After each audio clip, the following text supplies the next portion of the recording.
പകർന്ന തൈലം പോൽ നിന്നാമം പാരിൽ സൗരഭ്യം വീശുന്നതാൽ.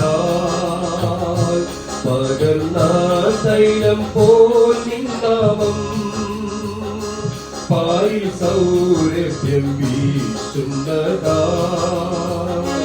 പഴി ദുഷി നിന്ന ഞെരുക്കങ്ങളിൽ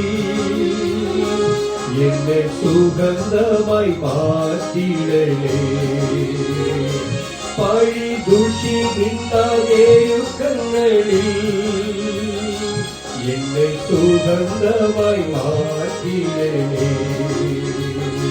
വാഴ്ത്തുമേ എന്റെ പ്രിയനെ ജീവകാലമെല്ലാം ഈ വരൂ യാത്രയിൽ.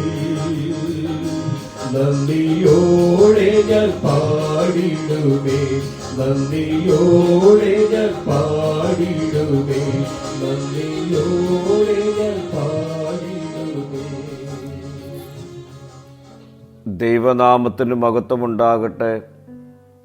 ഇന്നത്തെ പ്രഭാത ധ്യാനത്തിനായി 45 സങ്കീർത്തനം 15 വാക്യം. സന്തോഷത്തോടും ഉല്ലാസത്തോടും കൂടെ അവരെ കൊണ്ടുവരും, അവർ രാജമന്ദിരത്തിൽ പ്രവേശിക്കും. ഈ വാക്യം ദൈവപൈതലിൻ്റെ ആത്മീയ യാത്രയെ കാണിക്കുന്നു. നാം സിയോൻ യാത്രക്കാരാണ്. ഈ ലോകം നമ്മുടെ സ്ഥിര താമസ സ്ഥലമല്ല.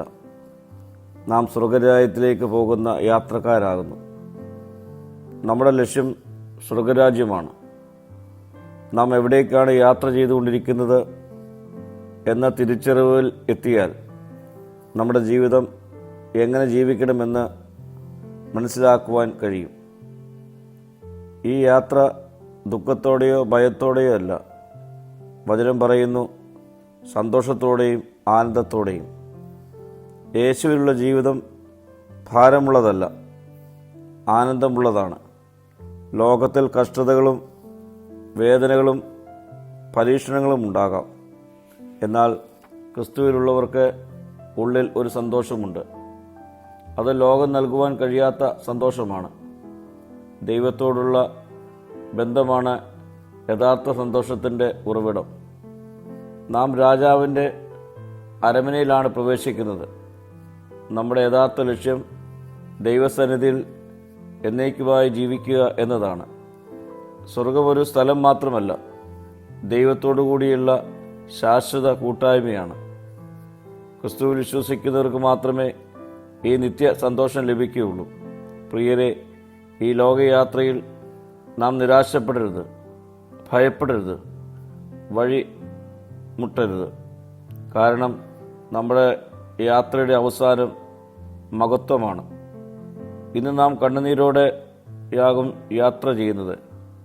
എന്നാൽ നാം നാളെ ആനന്ദത്തോടെ നിൽക്കും. ഇന്ന് കുരിശുണ്ടാകാം, എന്നാൽ നാളെ അത് കിരീടമായി മാറും.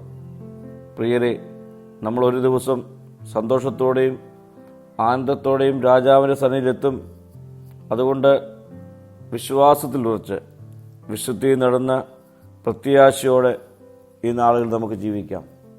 പ്രാർത്ഥിക്കാം. കർത്താവേ, ഞങ്ങളുടെ യാത്രയിൽ ഞങ്ങളെ ശക്തിപ്പെടുത്തി നിൻ്റെ സന്നിധിയിൽ ഞങ്ങളെ എത്തിക്കണമേ. മഹത്വം നീ എടുക്കണം. യേശുവിൻ്റെ നാമത്തിൽ തന്നെ. ആമീൻ.